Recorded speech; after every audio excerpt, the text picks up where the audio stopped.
Breaking news, ladies. Registration is now open for the Fertility Awareness Mastery Mentorship Program, Class of 2023, and we start the first week of January. If you are a women's health professional with an existing practice and you've struggled to incorporate fertility awareness cycle charting into your client work, this is the program you've been waiting for. There's nothing like it offered anywhere. Transform your practice in 9 months. We start the first week of January 2023. Apply now at fertilityfriday.com/FAMM live. That's fertilityfriday.com/FAMMLIVE. This is the Fertility Friday podcast, episode number 442.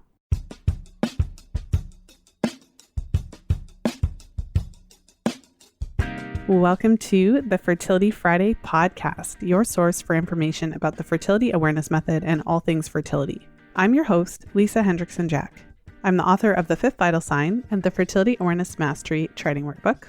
I'm a certified fertility awareness educator and holistic reproductive health practitioner with over 20 years of experience teaching women to connect to their fifth vital sign through menstrual cycle charting, balancing hormone health, and optimizing the menstrual cycle without hormones. I have been consistently outspoken about hormonal birth control over the past 2 decades and its impact on fertility and overall health because you have the right to know how your body works and how artificial hormones disrupt that natural process. I teach women's health professionals how to utilize the menstrual cycle as a vital sign in their practices, and I host live coaching programs to help you achieve optimal fertility and health because it's important to have healthy menstrual cycles regardless of whether or not you want to have babies. I'm also a wife and mother of 2 beautiful boys and a brand new baby girl. This podcast is designed to empower you to take full control of your cycles, your fertility, and your overall health. And I'm so excited that you're here with me today.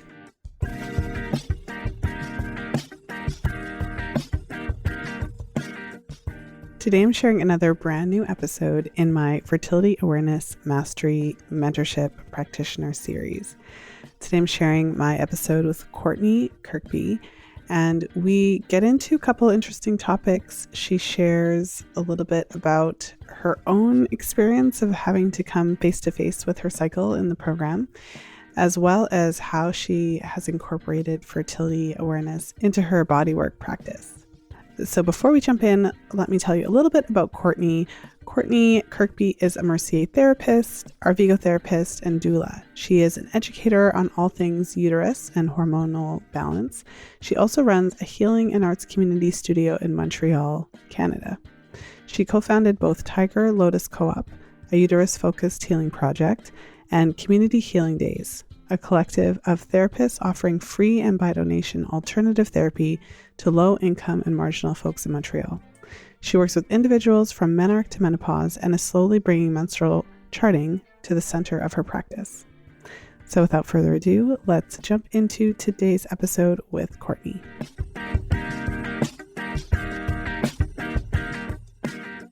And I'm excited to be here today with Courtney. Courtney is a member of the 2022 class of FAMM. And at the time that we're recording this, we're actually almost finished the program, which is really fun because it means we've been together for most of the year. So without further ado, welcome to the show, Courtney. Thank you, Lisa, for having me. I'm so happy to be here. Well, I'm so happy to have you. I always say it because it's always true, but I love doing these episodes. And it's especially fun with my practitioners because we have been together for a long time. And I find that whenever I do the interviews, I do learn more, like I do hear other pieces of the story, which is really fun. So, I mean, I think a great place to start is you can tell us a little bit about yourself. And I love asking these questions, so you can kind of take it as you will. But, how old were you when you had your first period? And just kind of tell us a little bit about what brought you into fertility awareness and all that. So kind of give us the backstory. Sure. Okay. So my name is Courtney, like you said, and my practice is based in Montreal. So I'm a fellow Canadian, which I find kind of fun because it's a lot of Americans in the class. And okay, I'll start with my first period. I was kind of a late bloomer, and I had my first period at 14. And I'd also skipped a grade. So I think almost everybody else had their period for a while. And for me, it was just like humiliation, shame, embarrassment. I had a friend who gave me a menstrual pad, and then I went home and told my mom, and she was vacuuming, so she didn't hear me the first time. So then I had to say it a second time. And then I think the next day or 2 days later, I had swim class and had to figure out how to use a tampon. I remember it was the most uncomfortable thing. And then from there on, I didn't really think about my period that much. I was always a competitive athlete. So, and specifically in running. So I think I had a pretty light period, and I never knew when it was coming, and I never noticed any symptoms, which I find is very different from a lot of people who I talk to who get in this work, who come to this work via their own struggles with either their menstruation or their fertility or, some aspect of that. So for me, I think the seed was planted for this work being a teenager. So I'm the last child. So with the age difference with my mom, as I was going into menarche, she was in perimenopause, and it was an extraordinarily difficult perimenopause. And it was sort of me and her alone for many years in that. And a really close friend of hers passed away quite suddenly from breast cancer during that period too. And I remember hearing that, as I understand it, she was on hormonal replacement therapy. So there was the question of whether or not that contributed to the breast cancer. And so for my mom, it was like a no-go in terms of going on hormonal replacement therapy. So one of the things that, kept sort of bouncing around in my head was, why is this so difficult for her? And why is there no help except for something that appeared to us to be quite dangerous? And why was it so taboo? Why weren't we talking about it?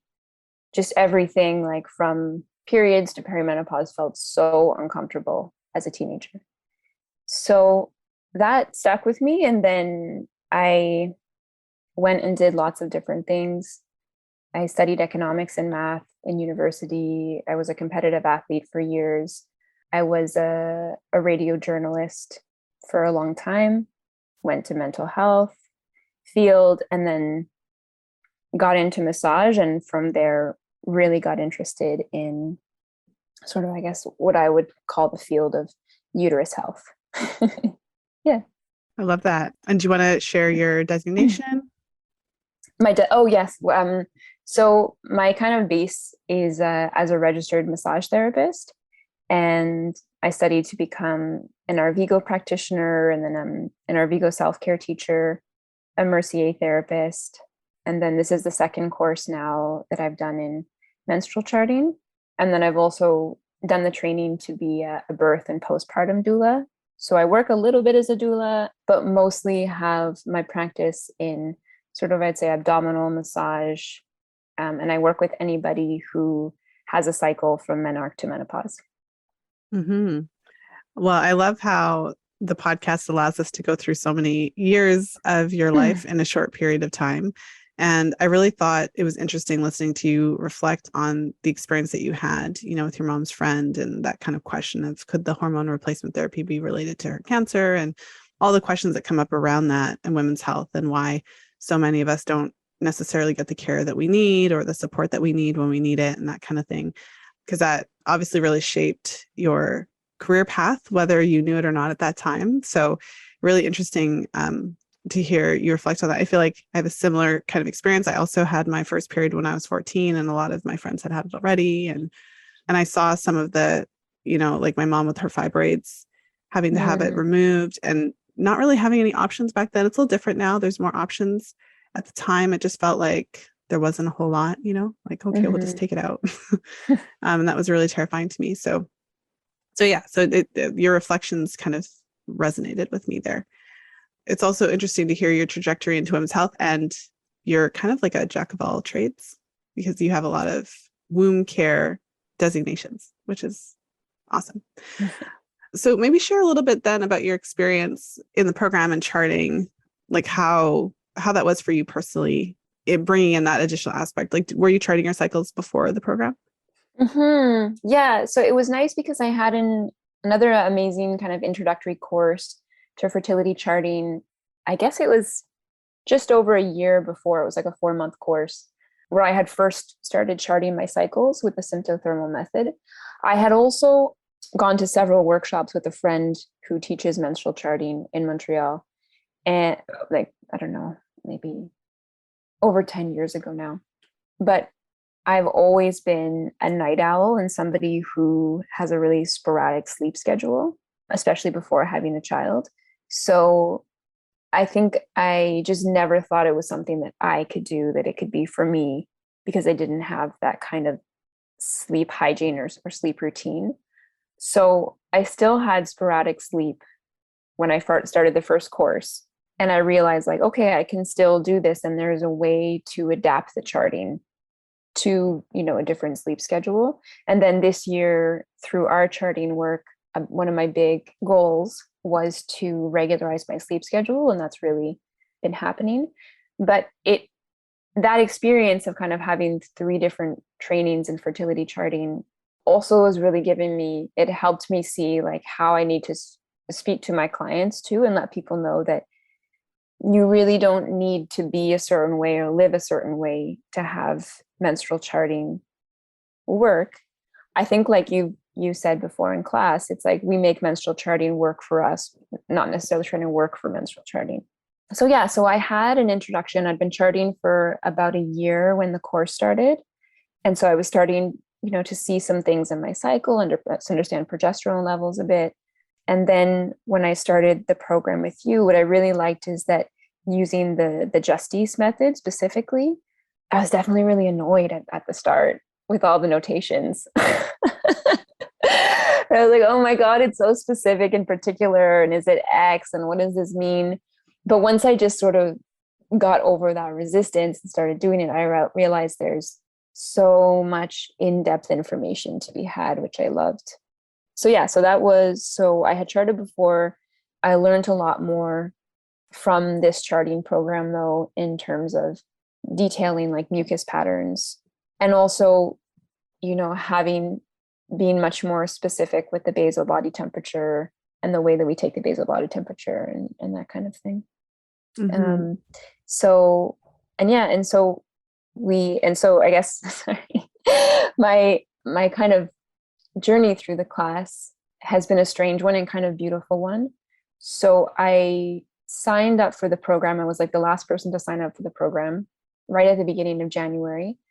And I had been thinking about it because I was maybe 8 weeks pregnant at that point.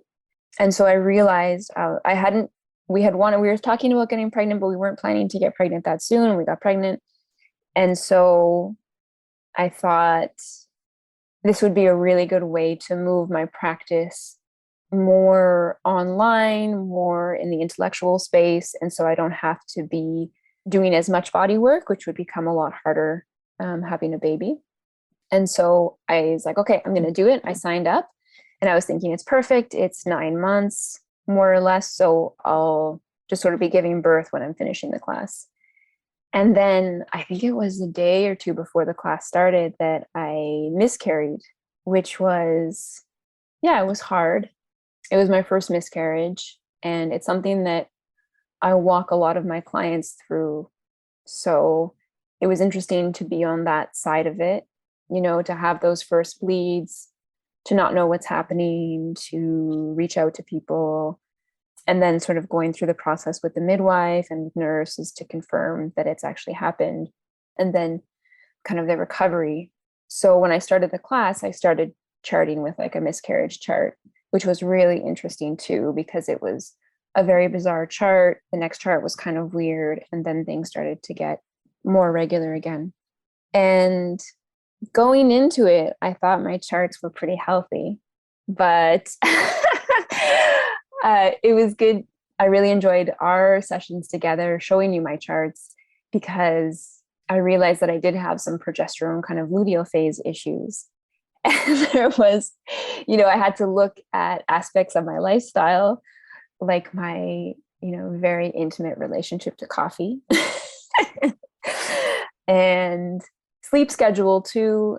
And it's been really fun. It's been so fun. I can't get that across enough to clients and to people who are thinking about menstrual charting, how neat it is to be able to day by day see what's happening in your body make these changes and see how they impact your chart. So yeah, since we did the class, I have been following kind of more or less like the basic protocol to be able to fix progesterone. So that meant that I had to finally deal with my night owl issues. And I've been able to go to bed at 10 or 11 most nights, which my partner's been very happy about. It's something he's been telling me for years. It's like all the things he's been telling me for years. He's like, so now you're doing it. So now that a woman tells you, now you're doing it. So now you read it in a book. So just a shout out to him if he ever listens to this. So going to bed early, cutting down on coffee and moving to more decaf supplements. And then another big thing, which he also told me for years, to have a more substantial breakfast with protein. So I was a big breakfast skipper. So I've been doing those things and some other things. And it's like you see the proof right there. You see the changes. And when your temperatures are low and the progesterone is low, I remember having like a week, maybe a month or two after the miscarriage, where I felt like I was having an existential crisis. And then when I looked back a few weeks later at those temperatures, the temperatures were all just lower. And I was like, okay, it was just the progesterone the whole time. Yeah. So I've done that work. I've seen my charts being good. And then my partner was kind of more close to the idea of getting pregnant after the miscarriage. We've had a rocky relationship, and we've, over the last few years, put a lot of time into mending ourselves, mending our relationship. And so finally in the summer, after we kind of continued more of that work, he kind of opened the idea again. And that was something we talked about too in our classes, right? We had one class that was specifically looking at when you're working with fertility clients, you're also working with either one person or a person and their partner who are somewhere on a spectrum, and they might be sliding up and down that spectrum of, are they completely opposed to having a child, or were they ready to have a child 5 years ago and they're still trying? So we both kind of slid our way towards being okay, maybe excited about the idea of having a child. We tried a few times, it didn't work. And then, as I said to you sort of before we went on the mic, it's really interesting that I started the class with a miscarriage, and now we're doing this conversation to talk about, how the class is going as we're basically at the end. And I've been noticing high temps, and I was like, oh my God, am I doing really well with progesterone? I'm like, I did have some coffee, but I must have really killed it this month.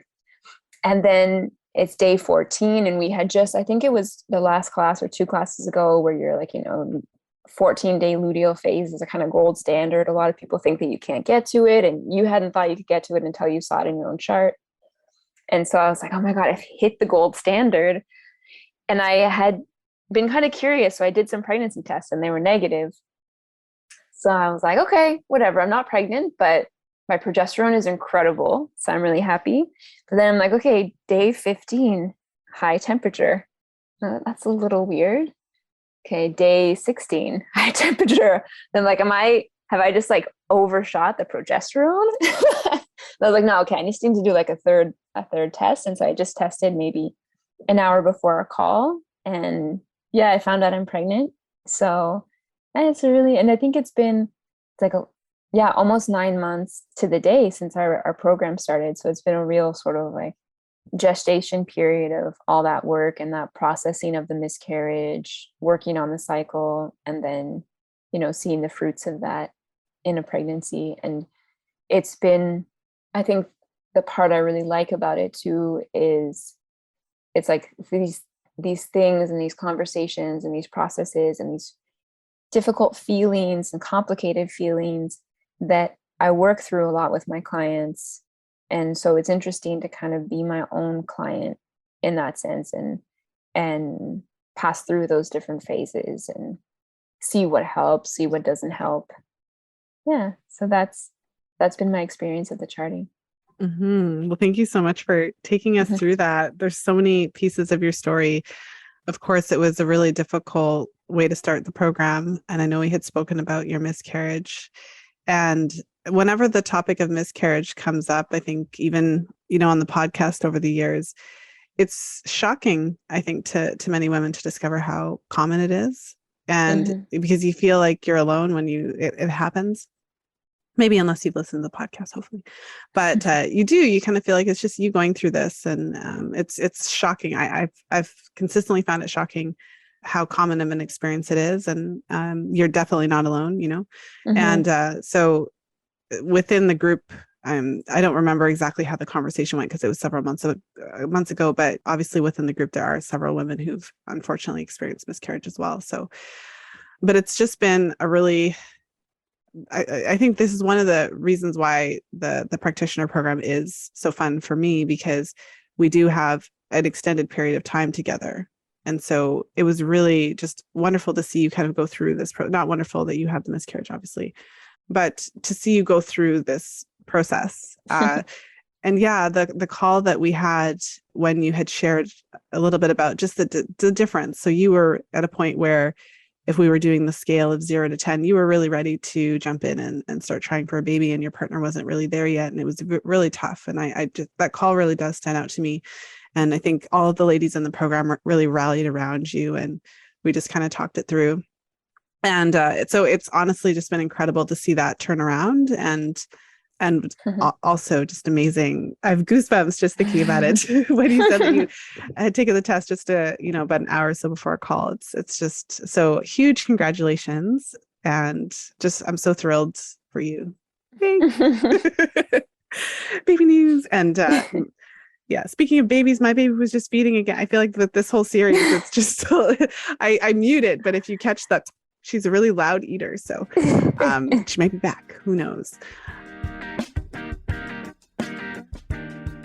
Popping into today's episode with a quick question. Do you like paper charting? Today's episode is brought to you by the Fertility Awareness Mastery Charting Workbook. This is the first beautifully designed, fully customizable paper charting workbook designed with you in mind. With 3 years worth of charting pages, the Fertility Awareness Mastery Charting Workbook has you covered. If you've been looking for a solid alternative to charting apps, you'll love this charting workbook. The FAMM Charting Workbook is available in both Fahrenheit and Celsius editions and is available in spiral-bound, paperback, and ebook versions. Head over to fertilityfriday.com/workbook to order your copy today. That's fertilityfriday.com/workbook. Now let's go ahead and jump back into today's episode.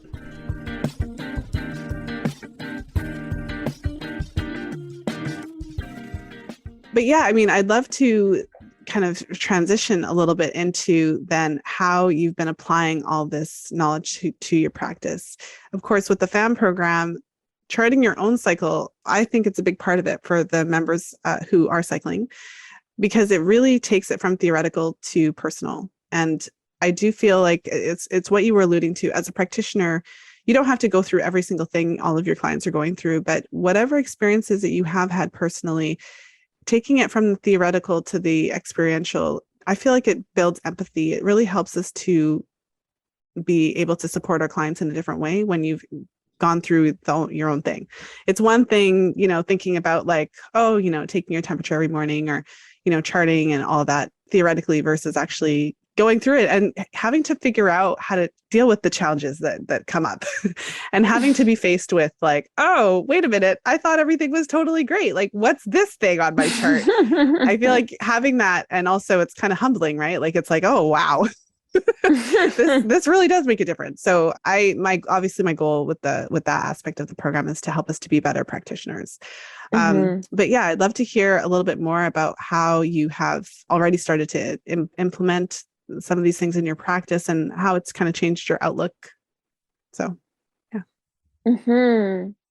Yeah, it's always interesting. You start with plan and a purpose and an intention and thinking, okay, when I start, the reason I want to do charting with my clients was related to feeling frustrated in fertility work that it was a bit of a black box as a practitioner and for the client too.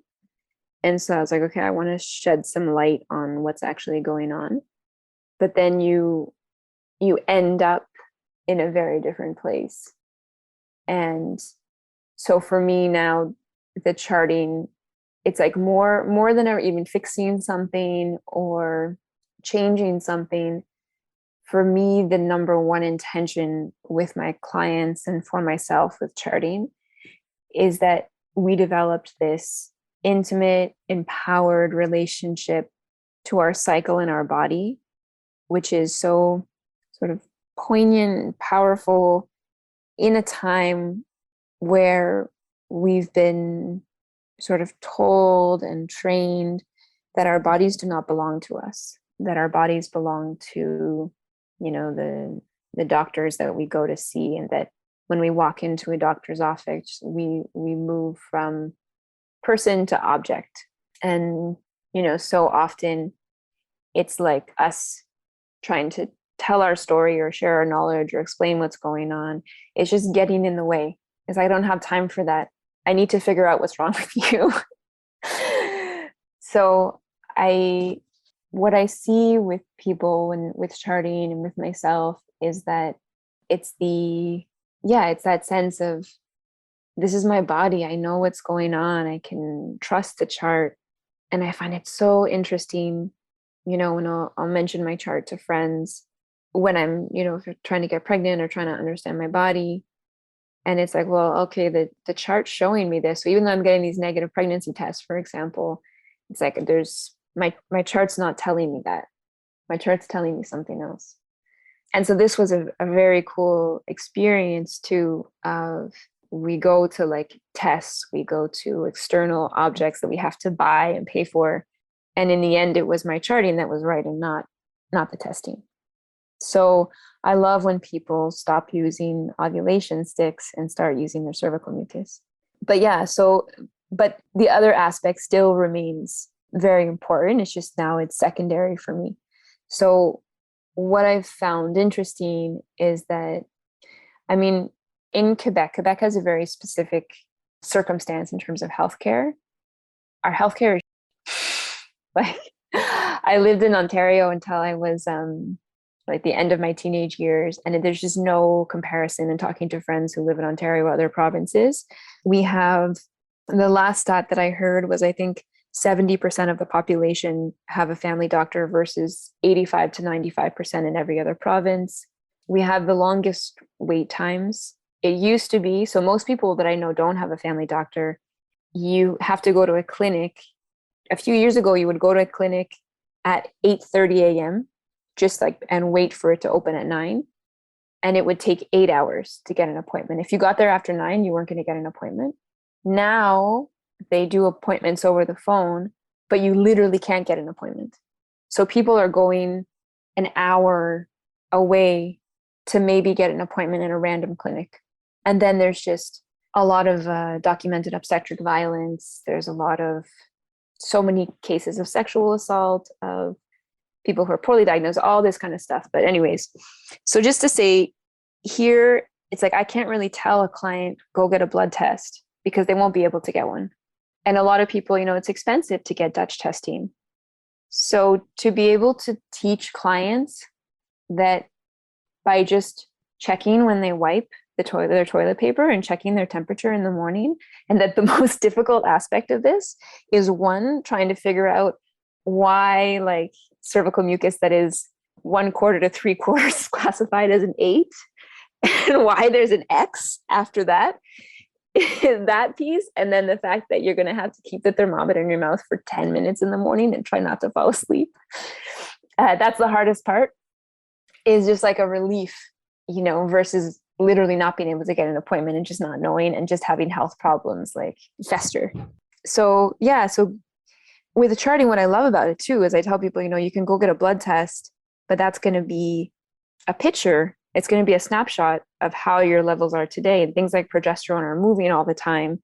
And so when we have our menstrual chart, I love the fact that we get to see the picture, like, we get to see the full GPS versus like a a quick picture of a map, like a part of a map.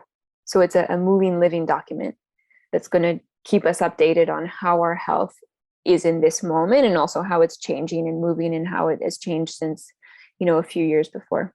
So it's really also kind of turned the light on for me for certain clients. Some clients, it's a little bit tricky because I have a number of clients who have supremely wonderful cycles and they're not getting pregnant and they're doing all the things. So in those cases, it's like, it's difficult. It's hard to know where to go sometimes. And then for other clients, it's okay, well, your chart is showing us what's wrong. And this is like the game plan A, B, C. So yeah, in my practice, it's allowed me to share this incredible tool with people who want to know their cycles more, help analyze their cycles, and just take away a lot of like the mystery of unexplained infertility, quote unquote, and give people a feeling like they have another option outside of fertility clinics and doctors who they can't even get appointments with. For now, it's like a friend just told me, I think it was a few days ago, that she booked an appointment with the fertility clinic and the earliest appointment is in 6 months. Well, as a fellow Canadian, I mean, it is bizarre it's not that surprising that it's so different, because like Montreal is different. Right? Or Quebec, I should say. Quebec is different. But we have a great mat leaf. Yeah. Those things are good, but yeah. Because it seems like, there's some differences there. I haven't spent a lot of time in Quebec. A little. I've been to Montreal. But especially in that type of a scenario where there is such a difficulty, that's obviously its own issue. Because I always say, we still need doctors when things go wrong. So, but it is obviously really important to be able to have this additional tool to offer our clients, especially in that landscape. So that's really, really powerful. I was kind of laughing when you were talking about the Justice notations, how severe it is. And we learn a lot of specific, detailed information about charting beyond that paradigm also. And I think that this is one of the things I always try to convey, like when I'm trying to talk about the program and whatever, because I get a lot of interesting questions from practitioners who are thinking about taking it. And it's like, but if you want to take that fertility awareness beyond just the birth control aspect is important. We spend a lot of time on it. But if we want to take it beyond that and try to understand the cycle as a diagnostic tool, then you kind of have to get into the weeds a little bit, like it's interesting. I feel like when you do get to that level of detail, then at least you have the option to dial it back if you need to with certain clients or at certain times. But if you don't ever get to that level of detail, then you never really get the full option to kind of go through all of that. So it was, I don't know, I was laughing a lot when you were talking about it, because I feel like that's the reaction of a lot of people. It's like, isn't this excessive? Like, why is there 4 categories of dry? Like, I thought dry was dry. Like, what are we doing here? It's really funny. But then when you get into it, you realize, okay, but so from my perspective, as someone who's been doing this for a long time, I find it really helpful to have a notation for pretty much anything that comes out of your vagina, because when I'm working with clients, everyone is different. And so in my practice, I go from having someone who's not really detail oriented and will never do all of that, which is fine. I've certainly had clients that just, they have different goals. And so they focus on different things and et cetera, versus clients who are into the weeds. I get a lot of clients who are really like into the weeds, like, why was this slightly different color today kind of questions. So it's really helpful to at least have that tool so that we can identify everything that can possibly come out of your vagina, because I would get the question anyways. So there's a different perspective on it. Like when you work with people, you would get that question anyways, like, what is this that I'm seeing and whatever. So I think that it can be helpful, even though at first it does often feel really excessive, to have that option to be able to categorize everything. And the thing that I've really noticed, because I had, charting clients before with the more dialed down version of the symptothermal method. And I think there's just sort of this natural human tendency. It's like, if you have a free movie versus a movie that's $12, people might want to go to the $12 movie more because it's like, oh, it's worth something.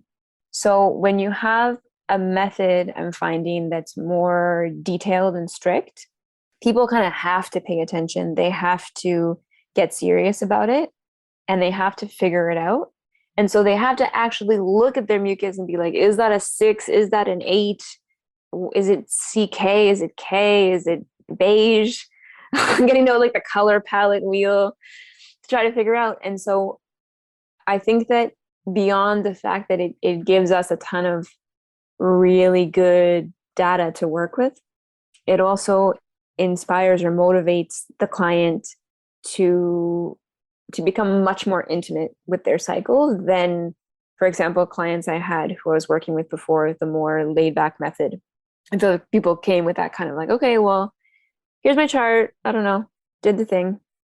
But now people come and they have questions, and they have, they're also noticing other things in, their mood or shifts or fights they're getting into or whatever it is, but they're drawing more connections between the rest of their life. So I find that this form of charting, people are integrating it more into their life. So before, I used to feel like the menstrual cycle was sort of this like thing on a shelf. It's like, oh, that's a menstrual cycle, and then this is my life. But now it's like, oh, my menstrual cycle it's the color of glasses that I'm wearing that day. It's the rose tint versus the like smashed out glass with like one foggy part. Yeah.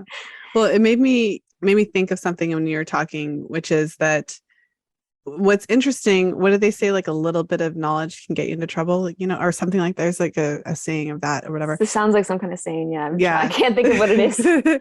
But it's like, oh, I know enough just to be dangerous or something. But I feel like as the knowledge of the cycle gets out there is this expectation that we will be able to give you all of this insight from your cycle. And so you've probably experienced this already, where you have somebody who gives you kind of one symptom and wants an explanation, like a, what do I have kind of thing. And hopefully, with the FAMM process, the goal is to help us to understand, but it's like a puzzle, and the menstrual cycle is a piece of it, as well as your client history and all that good stuff.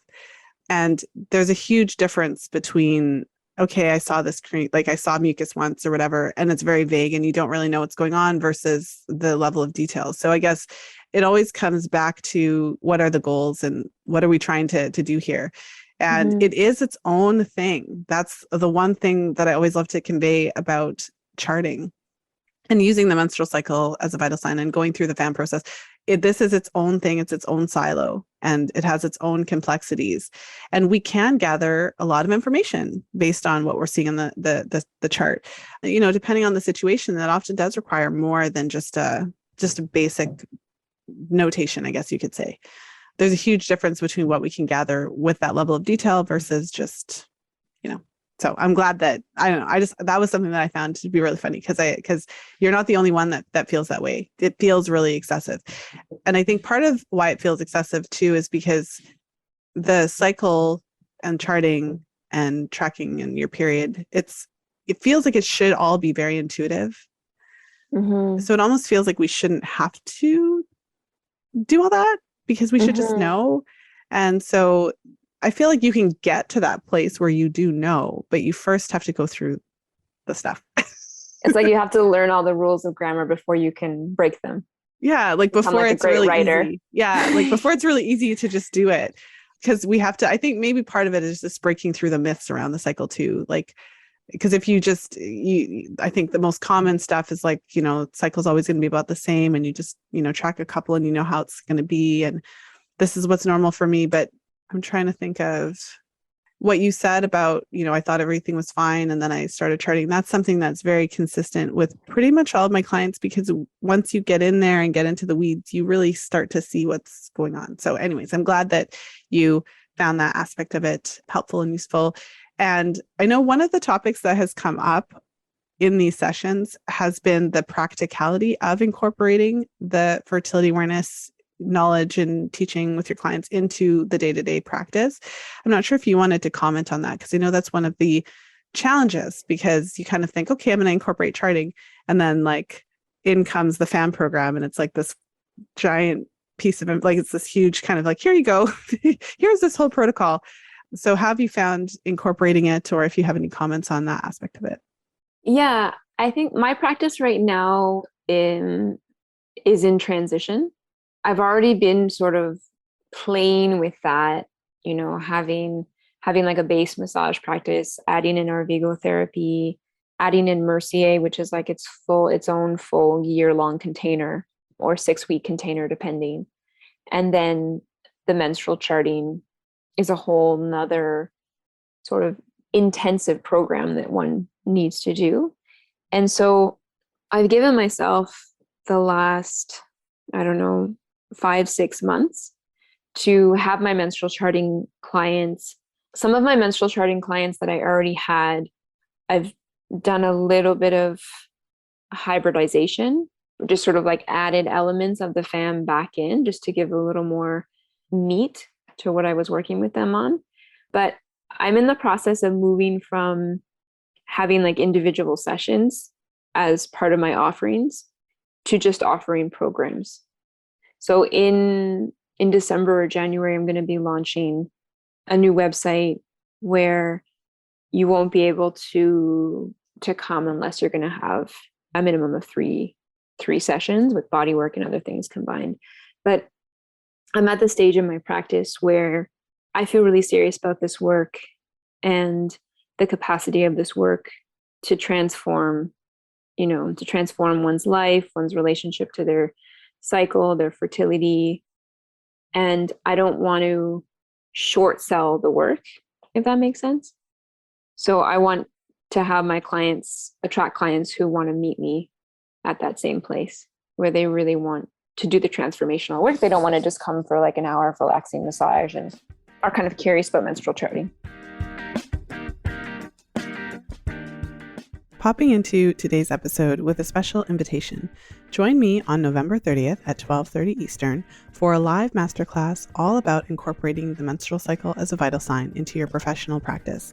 I'll be sharing what I've learned over the past 20 years as a fertility awareness educator, as well as what I've learned from taking dozens of women's health professionals through the FAMM process. You'll want to register even if you're not able to join us live, because I'll be sending out a link to the replay.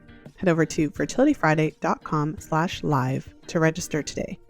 That's fertilityfriday.com/LIVE. Now let's go ahead and jump back into today's episode.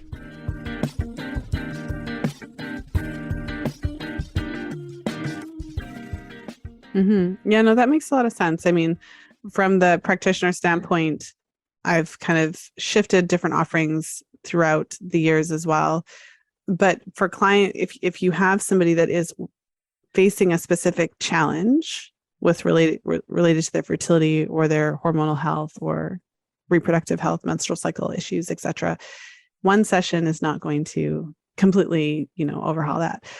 I did have kind of that like one strategy session or fertility assessment session, which can be helpful, but like the client leaves with 3 months of homework. So it's still not something that one session is just going to, it's very workable. Yeah.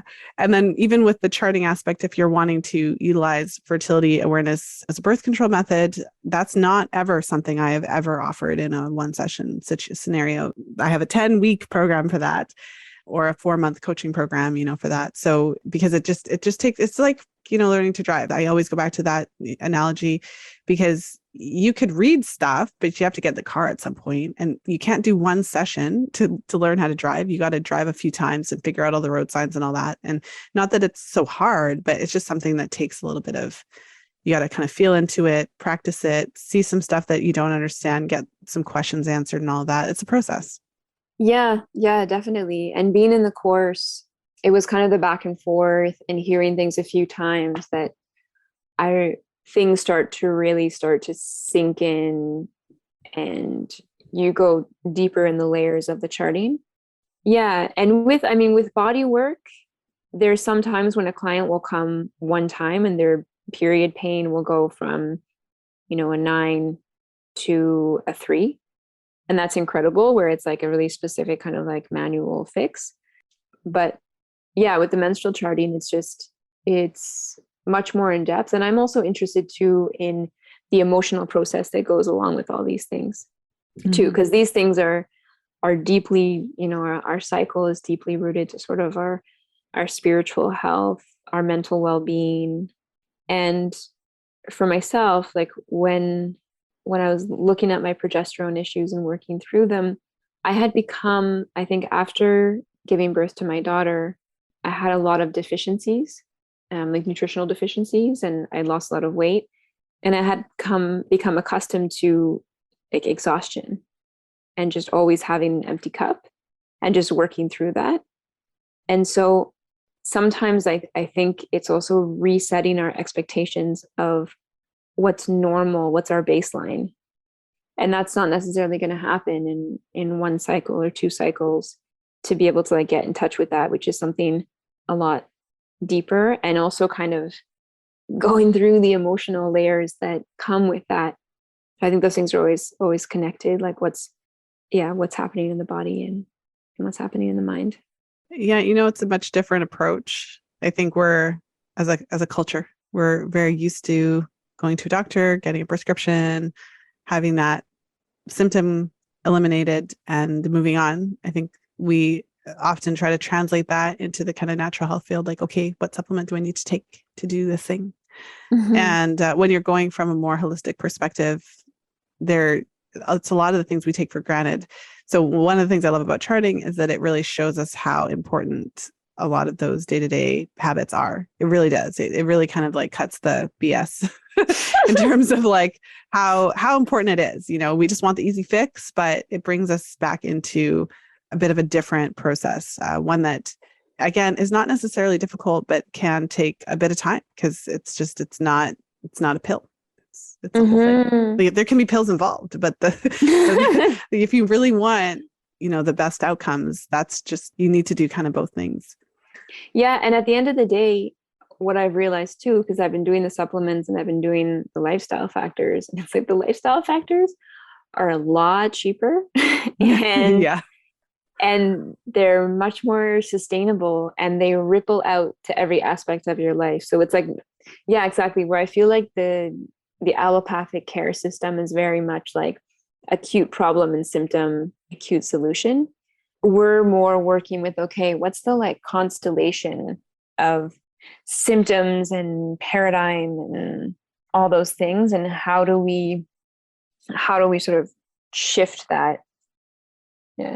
Yeah, kind of finding our way to health, and working with women in particular, going all gendery here, but working with women in particular, I think that there's a lot of specific pulls on us as women at different times in our lives. And I think it's really easy for us to deprioritize our own health and wellness. I just think it's just a part of having so many people to take care of, whether or not you're a parent, whether you have family, you have siblings, you have cousins, you have friends, you have partner, you have, nieces, nephews, whatever. There's a lot of, aging parents. There's a lot of pulls on our time, and, active business and whatever. So I just see certain trends. And so I feel like a lot of the time we need that kind of like, we know what we should be doing, but when we see what's out of alignment on the chart, I feel like that has been one of the most powerful things in my practice to help to really bring us back to that health, when you can see it. So it's not theoretical, we can see it. Yeah. So because my practice is full of intelligent, high performing, amazing women of all different professions, and, like a variety of ages within reproductive age, and I think that that's the one thing that kind of unites us all, where you can see it, and it's not a general thing. It's what works for you. You can see a very personalized response to whatever you're doing well or not so well. So I'm really glad that you've been able to incorporate a lot of that into your practice as well. And also personally, because I'm obsessed, or I wouldn't be doing this. I wouldn't have been doing the podcast for so long. This is my thing. This is my wheelhouse. But I just find it to be just really fascinating. I think it's really empowering and such a powerful tool to personally use, but also professionally. Yeah, I was just going to say quickly that's one thing that I noticed in the class, and I also noticed with my clients, is that we can't separate these conversations and this care from that political reality, that gendered reality, and that so many of the sessions end up being where we talk about that, we discuss that sort of like the sexual dynamics of a relationship, or how it's actually completely impossible to be a working mother, and how do we survive it. Also, for me, a lot of clients have a cycle and don't identify as women either. And so also for me, a priority is kind of making my practice accessible to folks who don't identify with like womb or woman or female, and have therefore also been kind of ostracized from medical care or this kind of care because it's not representing or reflecting their reality. So trying to kind of open my practice in that way and look at what's up with the uterus and how does that kind of show up for people with different gender identities and different lived realities. Mm-hmm. And because those things make a difference. Well, and within all of that common thread is still the cycle. And with you'll have to negotiate how to talk about it, what language to use, and all of that. But at the end of the day, it's still that same kind of unifying factor that will help to determine the way forward in terms of whatever the goals are for hormonal health, birth control, and all those things. Yeah. So a couple of questions as we, wrap up. I would love to ask, for someone who, a women's health practitioner, they're thinking about joining this program. That's why they're listening to the series. What, if anything, would you want them to know about the program and your experience in it? What would I like them to know? Well, it was such a pleasure working with you. That's really been one of my favorite things. It's kind of cheesy to say. You're so sweet. But I really like how you model a way to be with clients, and the way you have kind of like good boundaries, but then also there's so much care and tenderness and realness in the program. So I loved that aspect. I felt right at home. And for anybody who's working with the cycle and wants to kind of consolidate, maybe for me, it was like a consolidation of a lot of information that I had and the confirmation. And there's a lot of kind of rigorous science, which I feel like because of the patriarchal medical reality, we're forced to sort of integrate with this traditional knowledge and be like, yeah, so people have done this for thousands and thousands of years, but there's also this study that says it works. So being able to hold that, I think most of us as practitioners working outside of the established medical field play with a lot of imposter syndrome. And so it's really helped me in getting that security of like, I know this works. So many of my clients say that they, don't have period pain anymore, have a better cycle, and I can also prove it with these studies. So it's given me a new sense of confidence in my work, and this incredible tool, like I said, to day by day, month by month, observe the hormonal balance of my clients. And the hormonal balance of my clients is their happiness, their health, and thus like their wealth. So, it's amazing what happens when we treat our clients like whole people. Right? And look at all these aspects together. It's one of those things where, I'm sure that a lot of listeners wish that they had had a similar experience with their traditional providers, as I hear those stories so much as well. And so tell us a little bit, you mentioned, of course, where you are in the world, but tell us again about your practice, where you are in the world, and if you're on the socials or the places you mentioned you have a new website coming. If you don't have that all buttoned up, that's okay. We can always add it to the page, the show notes page later, but let us know where the listeners can go to find you. Okay. So I'm based right in the heart of Montreal on the plateau. I co-founded a uterine health and education cooperative about 6-7 years ago called Tiger Lotus Co-op. And so that's, we have a center, and I'm going to be launching my own personal practice, but everyone will be able to find me now and probably for years to come through Tiger Lotus Co-op. And on Instagram, I'm at Courtney.Kirkby, which I guess can send you that to put in the notes. And so my practice consists of a combination of sort of health consulting and education around the menstrual cycle, and of course menstrual charting being the main foundation of that, Arvigo therapy and Mercier therapy. And I also give workshops around hormonal literacy and abdominal massage. Awesome. Well, for any lucky ladies in Montreal, and of course, I know you work remotely also, but I'll make sure to include all of those links on the show notes page for anyone who's on the go.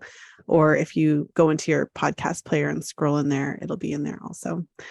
Courtney, it has been such a pleasure. I just love doing these calls. I love having the opportunity to get a different type of conversation. I feel like we go really deep in our calls in class, obviously, but we tend to have a very specific focus to kind of like what's going on right now in the cycle and those things. And so it's nice to also get the kind of breadth of experience. I just love that. So thank you so much for being on the show and sharing your stories so openly.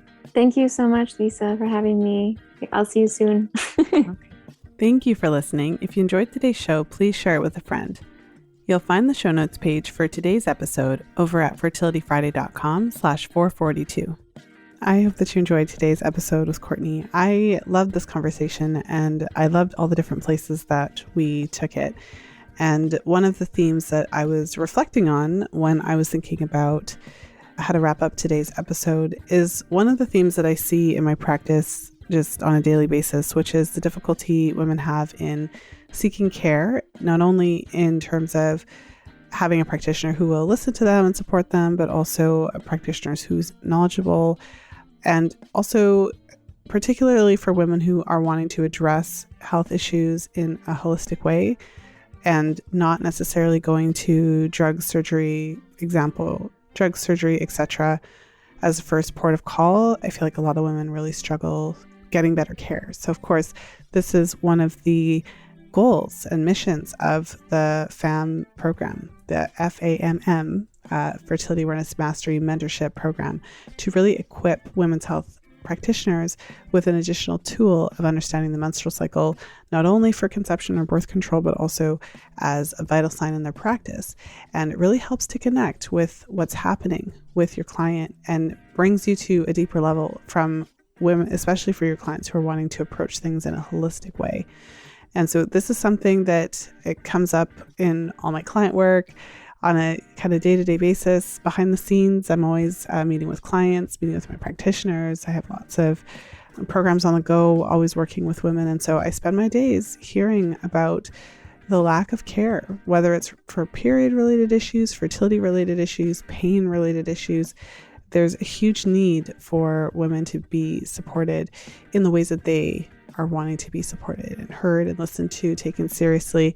And in general, one of the benefits of course, of charting, paying attention to what's happening in your cycle, is that you start to get really clear on what's normal for you, what's not normal for you. And that does help you to have confidence when you're going into these situations with healthcare professionals, so that if someone tells you, oh, well, that's not really significant, that's not really serious, or tries to kind of downplay your symptoms, when you have been charting your cycle for a long time and you see something that's different, especially compared to what is normal for you, then their words have a lot less weight. And it can be easier for you to take whatever that person is saying for what it is and kind of go and get a second opinion from someone who's willing to listen. Bottom line is that you deserve to be supported. You deserve to be heard. And if you are given a diagnosis of something and given recommendations for next steps, you have the right to a second opinion. And unless you're bleeding out on the table, you don't necessarily have to make that decision right now. So just always a couple of reminders.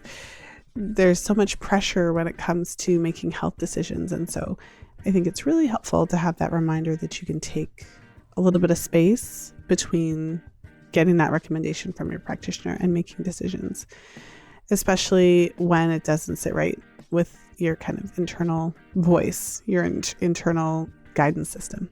I think the good news is that as menstrual cycle charting becomes more common, as more women become acquainted with fertility awareness, it does give us that opportunity to start to tune into our bodies in a different way. And again, like I said, to build that confidence in your own observations. A lot of what I do often with clients is to reassure them that what they're seeing is real and to trust that. And the chart really helps with that because we're seeing specific tangible changes in biomarkers in real time. And I find that a lot of women really need that confidence boost of no, if you experience this thing and then you see this symptom and we continue to kind of see those things as interrelated, that they are related to each other and it's not in your head and all of that kind of stuff. So I could talk about this for days. I will leave it there. I hope you have a wonderful weekend, whenever you're tuning into the show. And of course, as always, until next time, be well and happy charting.